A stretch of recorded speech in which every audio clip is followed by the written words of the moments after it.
প্রথমত সেই মদ্যপানকৃত এবং ধূমপানকৃত ভদ্রমহিলাটা আমি না, এবং যার ভিডিওর সাথে আমার ছবি দিয়ে এই হেনস্থাটা করা হচ্ছে সে মূলত জুথি নামে একজন টিকটকার। যদিও প্রথমে তাকে হচ্ছে সমন্বয়ক বলে পরিচয় দেওয়া হয় এবং পরবর্তীতে জানতে পারি যে এই নামের কোনো সমন্বয়ক মানে রুবাইয়া ইয়াসমিন নামে কেউ এক্সিস্টই করে না, এবং পরবর্তীতে জানতে পারি যে ওই ভদ্রমহিলার পরিচয় হচ্ছে উনি একজন টিকটকার, উনি টিকটক করে, রিলস করে, ওনার নাম হচ্ছে জুথি।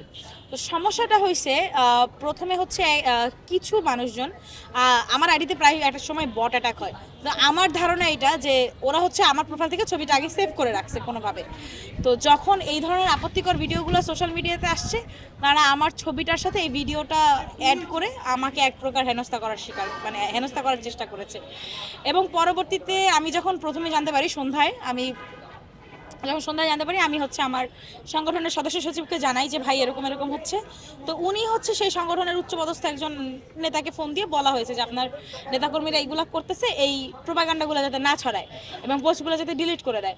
তো এক পর্যায়ে তারা আমাকে সরি বলে সে পোস্টগুলো ডিলিট করে দিছে। যেহেতু আমাকে পার্সোনালি অ্যাটাক করেছে, সেক্ষেত্রে আমি বলবো আমার এটা যদি আমার সংগঠন ঘিরে করতো তাইলে বুঝতে, মনে করেন আমার সংগঠনের প্রত্যেকটা নারী নেত্রীকে ব্যাশিং করতো, প্রত্যেকটা ছেলেকে ব্যাশিং করতো, that was okay for me, যে আমার পুরো সংগঠনের আপরাইজিংটা ওরা নিতে পারতেছে না। বাট সমস্যা ওইটাতে এসেছে যে ওরা একান্তই ব্যক্তিগতভাবে আমাকে অ্যাটাক করছে এবং আমার প্রোফাইল থেকে ছবি নিয়ে।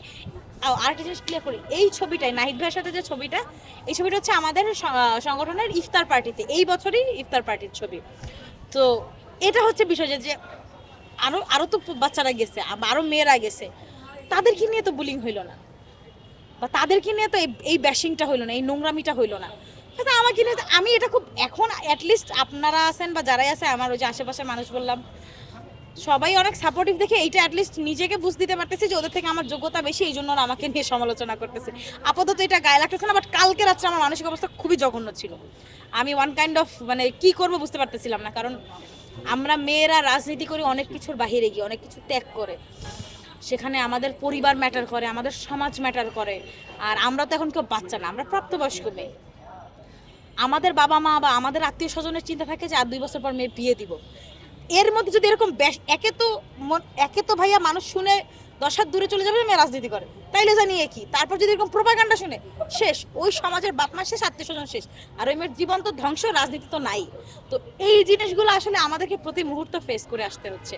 তো আমি বলবো যে এই নোংরামিটা না করেন, আপনি আমার সমালোচনা করতেই পারেন, আপনি আমাকে পজিটিভ ক্রিটিসাইজ করেন, কারণ আমার কোনো আপত্তি নাই। আপনি আমাকে মানে আমার বুদ্ধিভিত্তিক জায়গা থেকে আপনি করেন, আমাকে ক্রিটিসাইজ করেন, আপনি আমার কাজ নিয়ে আমাকে পজিটিভ সমালোচনা করেন, যেটাই করেন, বাট নোংরামি করেন না ভাই। আপনারা নোংরামি করে অ্যাটলিস্ট আপনাদের সংগঠনের পরিচয় দিয়েছেন, আপনাদের মানে আমরা বলি না যে সাংগঠনিক কিছু শিক্ষা থাকে, পিপল পলিটিক্যাল বাই বর্ড, এটা তো একটা বিষয় থাকে যে পিপল পলিটিক্যাল বাই বর্ড। এখন আমার হয়তো রাজনৈতিক পরিবার দেখে এই বেসটা আমার আছে, যাদের নাই তাদের অবস্থাই এই।